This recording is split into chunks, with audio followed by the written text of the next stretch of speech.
Stability का मसला है ना, वरना तो आप तो मीथेन है, मीथेन में भी आप कितने रख सकते हो, 2, तो उतना स्टेबल मॉलिक्यूल नहीं होता है। क्लियर, इतना समझे आप, वो याद रखा। फिर मैंने आपको बताया था इसके बाद हमने पढ़ी थी इन अल्कोहल्स की क्लासिफिकेशन पढ़ी थी ना, मगर बहुत मर्तबा आया है अल्कोहल्स की क्लासिफिकेशन इसमें एग्जाम में क्या क्वेश्चन, ये टेक्स्ट का भी क्वेश्चन है, what are alcohols and give their classification. Classification की बहुत तरीके से होती है ना, वो भी हम पढ़ेंगे। पर यहाँ पे उससे पहले मैं समझाऊंगा आपका इस ये जो है ना ROH, क्या है ROH है ना, इस ROH का क्या समझेंगे हम, शाबाश, इलेक्ट्रॉनिक स्ट्रक्चर, क्या समझेंगे, ये जो ऑक्सीजन है ये कैसे क्या है, हाँ? ये जो ऑक्सीजन है ना यहाँ पे, सब अगर मैं मीथेन की बात करूंगा, H शाबाश, यहाँ पे क्या है, इसमें कितने लोन पेयर्स होते हैं, 2। याद रखो कार्बन की हाइब्रिडाइजेशन क्या है, sp3, वो मैंने समझाया ना कैसे निकालना होता है, स्टीरिक नंबर निकालना पड़ता है, क्या number of lone pairs plus number of क्या बॉन्डेड पेयर्स। इसमें क्या कोई लोन पेयर है नहीं, खाली क्या है बॉन्डेड पेयर, कितने हैं 4, और बॉन्डिंग पेयर्स भी कौन कंसीडर नंबर, हम ये भी बोल सकते हैं स्टीरिक नंबर निकालने के लिए हमें number of sigma bonds, number of sigma plus number of क्या निकालना होता है लोन पेयर्स, नंबर ऑफ क्या इसमें कोई लोन पेयर है नहीं, खाली क्या है यहाँ यहाँ यहाँ खाली सिग्मा, कितने हैं 4 है ना, तो इसका हाइब्रिडाइजेशन क्या है sp3 है ना, इसका क्या है sp3। अब सवाल है ये ऑक्सीजन की हाइब्रिडाइजेशन क्या है, बता सकते हो आप, बताओ क्या sp3, वो है कि नहीं, वो है नंबर ऑफ है कि नहीं, क्यों, कितने सिग्मा बॉन्ड से, इसमें 1 और 2 है ना, लोन पेयर्स भी कितने हैं sp3। दैट मीन जो बॉन्ड है यहाँ पे ऑक्सीजन और कार्बन के बीच में, वो sp3 hybridised orbital of carbon और sp3 hybridised orbital of oxygen के बीच में, किस किस के बीच में है, आर यू गेटिंग क्या, अगर मैं ऑक्सीजन की sp3 हाइब्रिडाइज्ड ऑर्बिटल समझाऊंगा यहाँ पे, क्या sp3 ऑर्बिटल, वो ऐसे है समझो,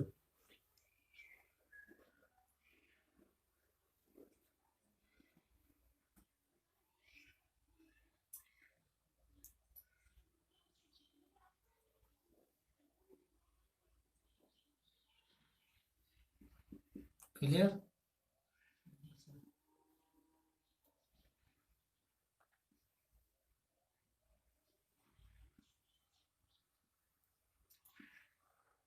समझ आ रहा है, हाइब्रिडाइजेशन का कंसेप्ट आपने 11th में पढ़ा है, केमिकल बॉन्डिंग पढ़ी है वहां से, हाँ, उनके अक्सर जिस कोचिंग सेंटर में भी जाते हैं बच्चे वहां पे, यहाँ तो एटॉमिक स्ट्रक्चर को उठाते पहले, यहाँ तो क्या पढ़ाते हैं केमिकल बॉन्डिंग, हाँ, तो यही है ना, शाबाश, इस तरह कितने हाइड्रोजन है 4, सॉरी 3 है ना, यहाँ पे है ना 2 इलेक्ट्रॉन, ये है ऑक्सीजन, ऑक्सीजन के कुल कितने लोन पेयर है 2 है ना, ये समझ आ रहा है, ये है इलेक्ट्रॉनिक स्ट्रक्चर, ये है इलेक्ट्रॉनिक स्ट्रक्चर, दैट में इलेक्ट्रॉनिक स्ट्रक्चर ऑफ अल्कोहल में आपको क्या बताना है, जो ऑक्सीजन है वो sp3 हाइब्रिडाइज्ड, ये बॉन्ड जो है ये सिग्मा बॉन्ड है, क्या है सिग्मा बॉन्ड, ये भी क्या है यहाँ पे सिग्मा बॉन्ड, ये भी क्या है यहाँ पे सिग्मा बॉन्ड, ये भी क्या है सिग्मा, ये भी, मगर ये कौन सा सिग्मा बॉन्ड है sp3 सिग्मा बॉन्ड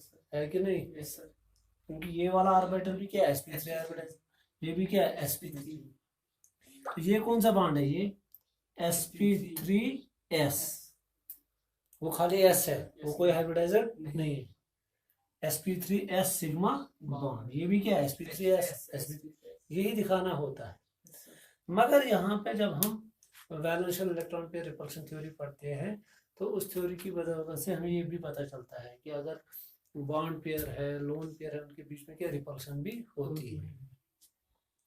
अगर ये sp3 है तो हम एज पर रूल इसका एंगल कितना है शाबाश, टेट्राहेड्रल एंगल 109 डिग्री 28 मिनट्स। मगर जो एंगल किस किस के बीच में है, ऑक्सीजन और कार्बन के, क्या वो भी 109 डिग्री 8 मिनट्स 28 मिनट्स होगा? क्यों? शाबाश, क्योंकि लोन पेयर है। क्या लोन पेयर से थोड़ा बहुत ज्योमेट्री पे भी क्या पड़ता है असर, स्ट्रक्चर में भी क्या आ जाती है चेंज, और एंगल भी क्या हो जाता है। जब एंगल चेंज हो जाएगा तो ऑटोमेटिकली स्ट्रक्चर भी क्या हो जाएगा चेंज। यहाँ पे लोन पेयर रिपल्शन के कारण ये एंगल क्या हो जाता है, ये थोड़ा छोटा हो जाता है। 109 से लेकर कहाँ तक पहुंच जाता है 108। कहाँ? Are you getting? 108 degree 8 minute से, कुछ किताबों ने 9 मिनट्स लिखा है, वहां तक रिड्यूस हो जाता है। क्लियर?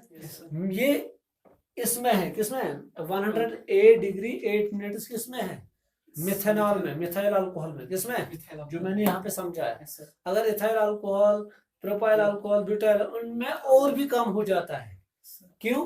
क्योंकि वहां पे फिर स्टीरिक हिंड्रेंस, वहां पे और रिपल्शन क्या ज्यादा बढ़ जाती है, तो एंगल फर्दर रिड्यूस हो जाता है, ये 105 तक पहुंच जाता है। यही हो गया इलेक्ट्रॉनिक स्ट्रक्चर ऑफ अल्कोहल। आपको समझ आया क्या बताया? समझ आया? कोई क्लियरली बात क्या बताया मैंने आपको समझाया कि अगर CH3OH होगा तब जाके आपको यहाँ पे जो बॉन्ड एंगल होगा ना कार्बन और ऑक्सीजन के बीच में, वो कितना होता है 108 डिग्री 9 मिनट्स। समझ आ रहा है? इनका खुद का एंगल कितना होता है शाबाश, यहाँ पे कार्बन और ये अपने कार्बन, ये तो वैसा का वैसा ही रहता है। मगर यहाँ पे क्योंकि इसका एंगल क्या हो गया, इस वाले हाइब्रिडाइज्ड ऑर्बिटल का एंगल क्या हो गया चेंज, तो वो पूरे किस पे असर डालेगा, तो पूरे अल्कोहल पे क्या वो डालेगा। क्लियर? तो यहाँ पे ये वाला एंगल आपको क्या याद रखना है, और ये खाली मिथाइल अल्कोहल में याद रखना है, और बाकी जो उनमें क्या है 105 कहाँ तक रिड्यूस हो जाता है 105। क्लियर? ये आया समझ कैसे क्या होता है, ये सिग्मा बॉन्ड वैसे sp3 हाइब्रिडाइज, यही समझाना होता है वहाँ पे कैसे क्या ये बॉन्ड्स होते हैं। क्लियर? कोई समझा ना? तो भी तो आप ये भी बोल सकते हो कि यहाँ पे जो ज्योमेट्री होनी चाहिए वो टेट्राहेड्रल होनी चाहिए, मगर यहाँ पे डिस्टॉर्टेड टेट्राहेड्रल होती है। क्या होती है? क्यों डिस्टॉर्टेड? क्योंकि लोन पेयर की रिपल्शन की वजह से इसकी जो ज्योमेट्री है वो चेंज हो गई, वो चेंज हो गई, इसलिए हम रेगुलर टेट्राहेड्रल इसकी ज्योमेट्री नहीं बोल सकते, बल्कि क्या बोल सकते हैं डिस्टॉर्टेड। डिस्टॉर्ट मतलब जो थोड़ी बहुत क्या हुई होगी चेंज, जिसमें तब्दीली आई होगी। ये था क्या इलेक्ट्रॉनिक स्ट्रक्चर ऑफ क्या अल्कोहल। क्लियर? Yes sir. कुछ पॉइंट्स इसमें रखे याद क्या होता है, आप ये पढ़ भी सकते हो, ये उतना ज्यादा डिफिकल्ट नहीं है।